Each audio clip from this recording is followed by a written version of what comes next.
What is up, Earthnoids and Spacenoids? I am just a simple new type, and in this episode we are returning to Moon Colony as we continue our coverage of Mobile Suit Moon Gundam. The last time, Yuta met with Luce Krangle, and the two snuck into the Gundam. Luce convinced Sarasa to assist in getting back Minerva, while Moon Gundam got a new paint job. In this episode, Zeon and the Light Tribe board the Ra Gills and try to save Minerva Zabi. So let's get into this.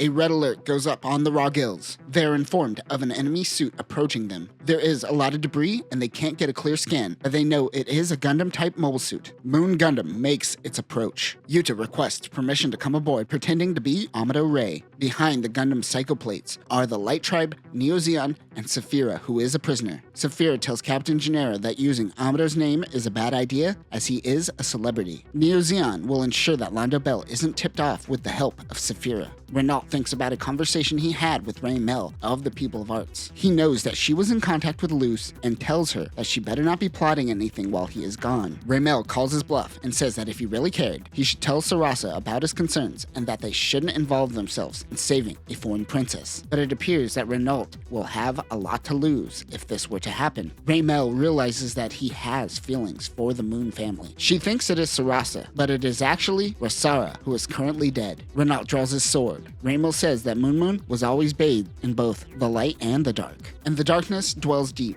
It is only a matter of time until a change comes over the Light Tribe. He is reminded of the conversation he had with Minerva, where she told him that sometimes one must remove themselves from their family to find their own path. Ra Gill says that Moon Gundam has brought forth new changes. Luce is hiding out in the debris with his dag doll. He refers to the Light Tribe people as monkeys and wonders if they could be of use to them. The Ra Gill's crew assumes it is Amuro because it is a Gundam type. They allow it to dock. Many of the deck crew head out to prepare for the Gundam. They are excited as Amuro is a celebrity, but that is when the Bulldog begins moving. Ubaldo can sense an enemy and decides to launch, even though he hasn't been given launch orders. As he launches, he is frustrated that the crew is using Zeon slang, referring to new types. He doesn't think that people can evolve so easily. As he launches, he notices the Gundam glowing. The Gundam psychoplates break apart, and the Light Tribe and Zeon surf on the psychoplates. The Ra Gill's crew refers to the plates as heat sinks. Agos tells Yuta to stop glowing, but he doesn't know how to control it. Ubaldo stops the Gundam. He says that this unit shares the same signatures as the Zeon suit that they fought against the other day. He demands that the Gundam pilot open their cockpit for inspection.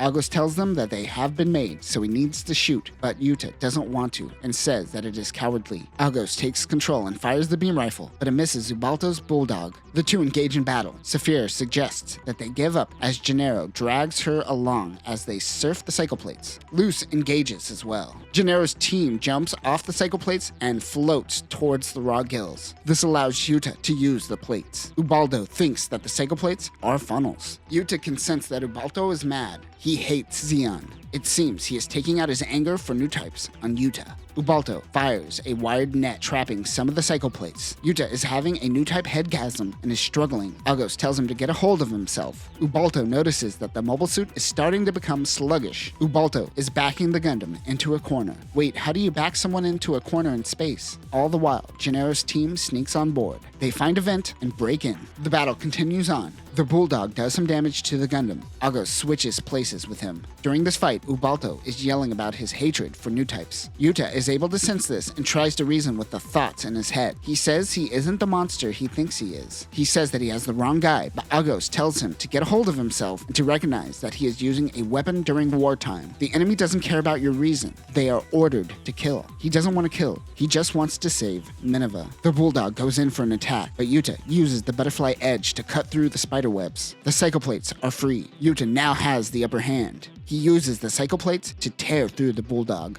Ubaldo flashes back to a time when he was able to meet with his grandmother on one of the colonies. She is from Earth and was able to visit. Later, after Zeon dropped a colony on Australia, he was never able to contact his grandmother ever again. He has no idea what happened to her. We cut to Ubaldo fighting at the Battle of Solomon as a ball pilot. His feelings towards new types began with the Spacenoids thinking that they were the chosen one. Later, Ubaldo has feelings for a compatriot, but they are attacked by the Elmith. She is killed along with the Magellan, but Ubalto survives as he drifts out into space. He says there is no such thing as new or old types. Everyone is simply living their lives to the fullest. These memories are flashing through Ubalto's mind as his mobile suit is heavily damaged. Yuta is able to sense these feelings as well. Agos tells him they have to move quick. That is when Luz approaches. He says that Agos is right. They have to hurry and they must kill this man quickly. Agos tells Luz that he is taking over for Yuta, but Luz says that he isn't wanted here and calls him an imitation. Yeah, shut up, Agos. Luz tells Yuta that he has fought several times in the Gundam now. Like it or not, he is now a part of this bloodshed. He is a part of the chain of hatred and that there is no going back. He tells him to put an end to the Federation pilot, but Yuta refuses and turns on Luz. He is disappointed in Yuta and says that he will regret this. Luz takes off. Meanwhile, Gennaro's team have breached the ship and begins their attack. EFF soldiers begin dying by arrows and spears. That sucks. On the bridge, Captain Lauro is informed of the breach. They will have to manually close the bulkhead in each sector and shut down the elevator. One EFF soldier closed the hangar bulkheads. Ubalto is on his own. Renault and her team surround her and demand to know where Princess Minerva is. They make it to the bridge, but no one is there. Lauro and his team go to grab Minerva and flee. Lauro commands Ensign Mari to protect Minerva and hide in the storage room while he goes off to fight. Zeon and the Light Tribe has captured the majority of the crew, but the captain is still holding out with Minerva. Renault can't handle 0Gs and begins throwing up. He says that this battle wasn't honorable. Gennaro tells him to deal with it and hands him a gun. Moon Gundam touches down on the Ra Gills. They haven't got a response from anyone inside yet. Yuta sees a dead EFF soldier floating in space and begins to panic. Agos gets out of the cockpit to look around, but as he gets out, he is almost hit with gunshots. Londo Bell begins attacking. He gets back into the cockpit and realizes that it is just one woman. Gennaro talks on the PA, informing the captain that they want Minervazabi and that they will have to exchange Saphira for her. But the captain swiftly responds by saying that they don't negotiate and Saphira knows this. He says fine, then how about they exchange Minerva for the entire crew of the ship?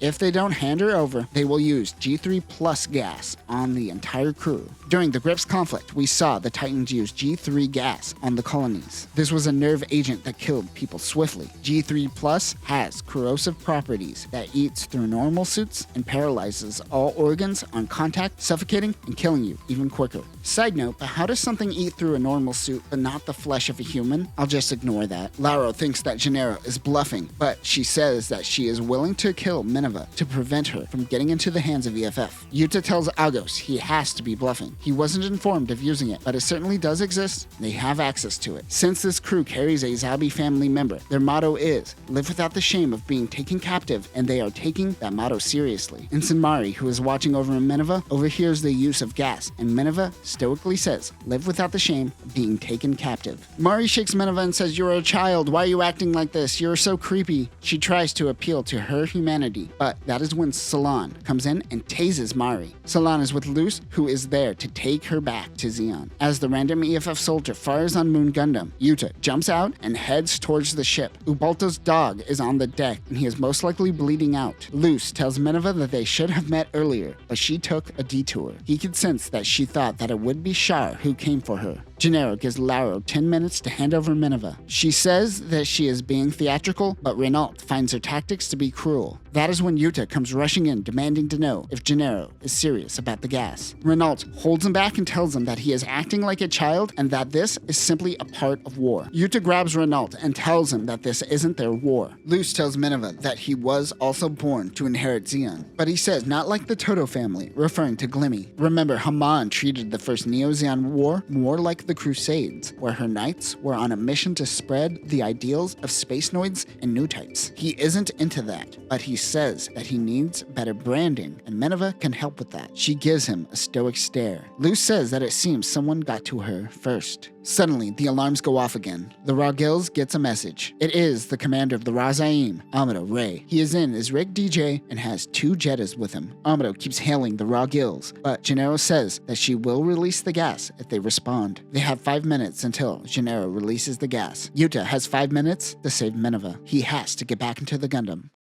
And that will do it for this episode. Yuta is starting to realize that Zeon aren't the people that are there to help them, regardless of his feelings towards the princess. We are starting to see a resistance before he eventually finds his way. In the next episode, Yuta and Amuro begin fighting while others try to prevent the G3 plus gas from going off. That will do it for now, new types. Remember to get your Hado the stun mods. Who needs eyes when you could incapacitate people? Peace.